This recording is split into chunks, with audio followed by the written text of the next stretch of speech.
Tens of thousands of Apple employees will pause today to remember the life of Steve Jobs, who died 2 weeks ago after a long battle with cancer.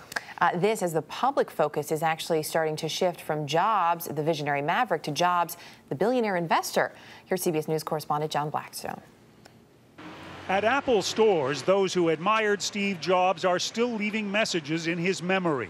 Many of the stores will close for a time today as the company holds a private memorial at its Cupertino headquarters. Jobs was also remembered by family and friends in a private event at Stanford University on Sunday. Part of his legacy is a fortune valued at more than $6 billion. We know he was a billionaire several times over. He not only had Apple, but Disney and Pixar, so he did quite well. As Apple's CEO, Jobs was paid just $1 a year. His 5.5 million shares in Apple, however, are worth more than $2 billion.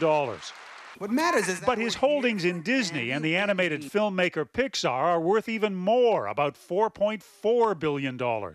Jobs did not part with money easily, as he showed in June when he rejected a Cupertino City Council request for something extra for approving Apple's new headquarters.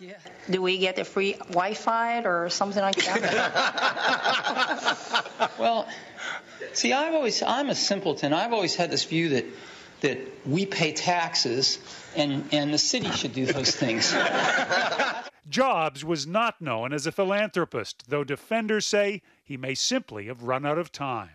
Giving to charity doesn't just involve writing a check, it involves doing research.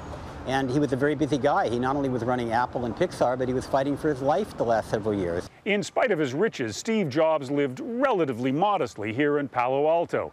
This is a neighborhood of multi-million-dollar homes, but still, the man who built Apple into one of the most valuable companies in the world did not live in a castle.